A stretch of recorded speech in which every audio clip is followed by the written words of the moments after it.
Good morning. This is Winning Head Coach, Coach Luigi. Coach, first off, just share out about tonight's regular victory.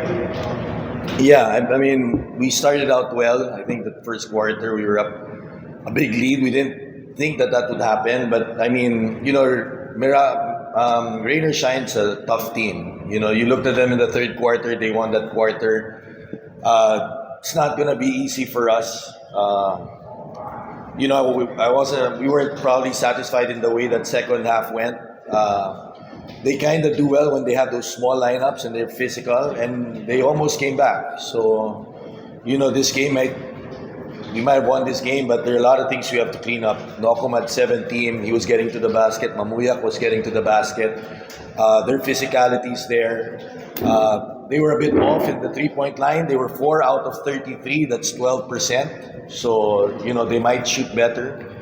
But again, I mean, credit also to our guys. At least we got some things right in the first half that gave us that first half lead.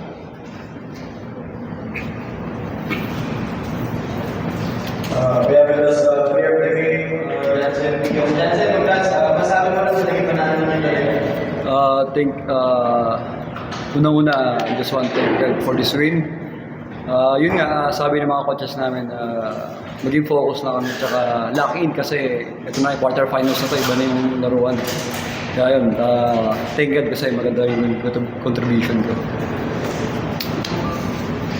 Waiting with your questions on the press. Congratulations. Merry Christmas.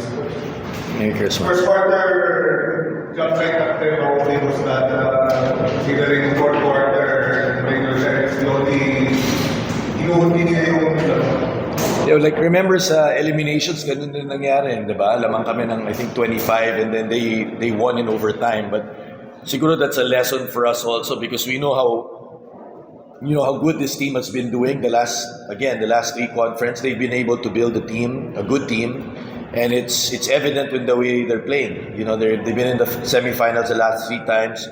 This is not gonna come easy. Laking bunot kay Jansen.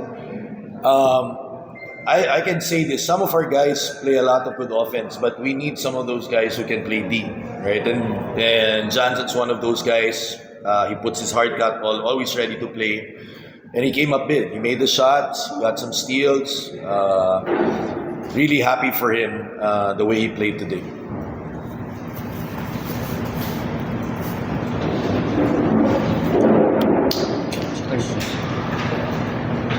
Coach, in your this big win ang momentum nasa ng rival.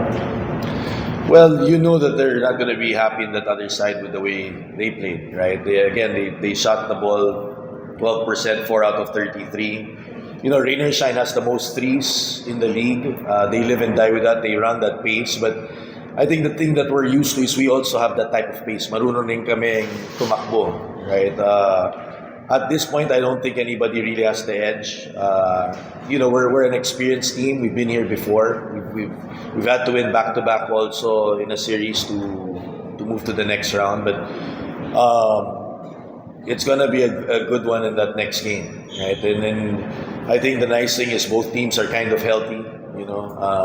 Even Villegas is starting to play, so I'm sure they're gonna go to the drawing board. But at this point, we need a lot of things to clean up. If we're gonna play the way we did sa third quarter, mahirapan kami.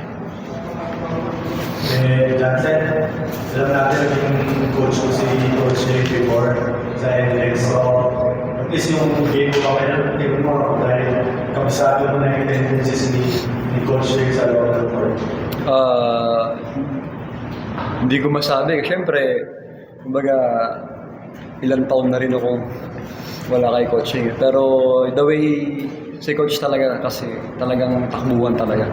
Kaya siguro thankful na kasi kami dahil nasasabayan namin eh. Pero yun nga, sabi nga ni coach, sa mga coaches namin, syempre quarterfinals na to, kaya kailangan yung experience din namin. Kaya kailangan din. Bago rin yung baba o Peter Pan? Hindi pa. Good family yan man to. And 3 kids rin yan.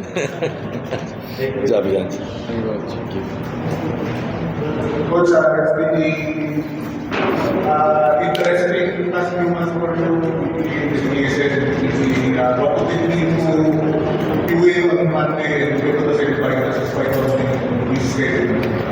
Yeah, Coach Ned actually spoke to us about that in our year. It's been a lot of sacrifice from these guys. And it's also trials. We didn't start the ESL well. We didn't start yung PBA season namin well. So, it would mean a lot. It would mean a lot sa amin. Siyempre, ano rin yun, para masaya rin yung Christmas namin, we're playing also for this, right? So, it's not gonna be given easy. Sana, the guys come ready to play, we come ready to play also in that knockout. My questions, taking what's really clear and particularly in Jackson Vegas final score, 96-79, that was baseline. Then they Monday for a final